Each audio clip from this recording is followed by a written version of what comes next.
అంగన్వాడీ కార్యకర్తలు హెల్పర్లు కూడా అందరూ కూడా సమ్మెలకు దిగారు. ముందుగానే అధికారులందరికీ కూడా నోటీసులు ఇచ్చి ఈ కార్యక్రమంలో దిగడం జరిగింది.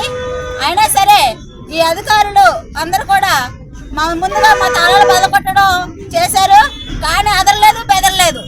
మళ్ళీ మిగతా వాళ్ళందరికీ కూడా షోకాజ్ నోటీసులు ఇచ్చారు అందరికీ కూడా. అయినా అదరలేదు బెదరలేదు. ఇప్పుడు అందరికీ కూడా ఎస్పా చట్టం తీసుకొచ్చి అందరినీ కూడా విధులకి హాజరుపరచాలని చెప్పేసి బెదిరింపుల కార్యక్రమాలు చేస్తున్నారు.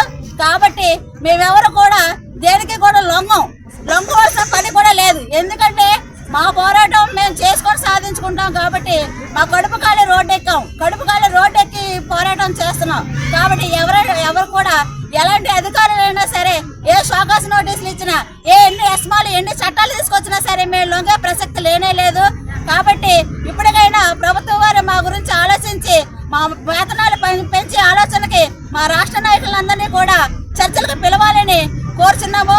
ఎందుకంటే ఈ ఆయాలకి 7,000 రూపాయలు, వర్కర్కి 11,500 రూపాయలు ఈ రోజున్న నిత్యావసర వస్తువుల ధరలకి ఏమాత్రం సరిపోవు. 5 సంవత్సరాలకు ఒకసారి వేతనాలు పెంచాలని అంటున్నారు. కానీ ఈ చట్టాలకి మాకు జీతాలు సరిపోయేలా లేవు. కాబట్టి మాకు ఎట్టి పరిస్థితుల్లోనా సరే వేతనాలు పెంచే వరకు కూడా మా పోరాటం ఆగేది లేదు. ఇంతేకాదు ఇంకా ఉధృతం చేయడానికి ముందుగా ఉన్నాం మేమందరం కూడా. కాబట్టి ఎట్టి పరిస్థితుల్లోనైనా సరే మా రాష్ట్ర నాయకుల చర్చలకు పిలిచి మా అందరికీ కూడా వేతనాలు పెంచే ఆలోచన తీసుకురావాలని చెప్పేసి ఈ ప్రభుత్వాన్ని కోరుచున్నామండి. నా పేరు యు వీరలక్ష్మి అండి. నేను ప్రాజెక్ట్ లీడర్ని. మేము 28 రోజుల నుంచి ఇక్కడ సమ్మె చేస్తున్నాము. ఆయాలు టీచర్లు కూడా. ఆయన 28 రోజుల్లో కూడా గవర్నమెంట్ మా మీద రకరకాల ప్రయోగాలు చేసి మా సమ్మెను విచ్ఛిన్నం చేయడానికి ప్రయత్నించింది. అయినా కూడా మేము ఎక్కడ లొంగలేదు. కానీ ఆఖరిగా మాకు పిచ్చుక మీద బ్రహ్మాస్త్రంలా ఎస్మా అనే అస్త్రాన్ని ప్రయోగించింది. అయినా సరే మేము దేనికి బెదరం. ఇప్పటికైనా ప్రభుత్వం వారు కళ్ళు తెరిచి మా సమస్యల్ని మా డిమాండ్ని పరిష్కరించాలని కోరుతున్నామండి.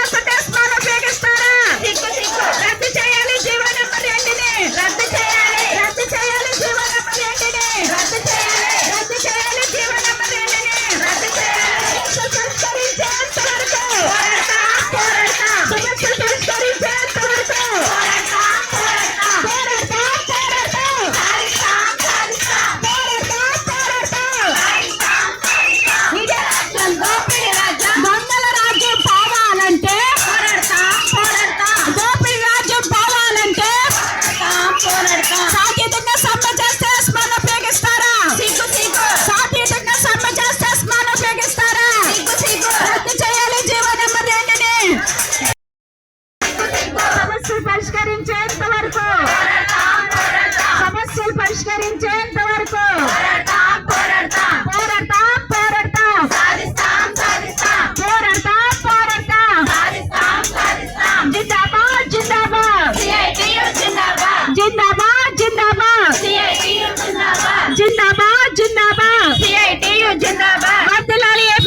వర్కర్స్ అండ్ హెల్పర్స్ చేయాలి. జీవో నెంబర్ 2ని రద్దు చేయాలి. జీవో నెంబర్ 2ని రద్దు చేయాలి. శాంతియుతంగా సమ్మె చేస్తుంటే ఎస్మాను ఉపయోగిస్తారా? శాంతియుతంగా సమ్మె చేస్తుంటే ఎస్మాను ఉపయోగిస్తారా?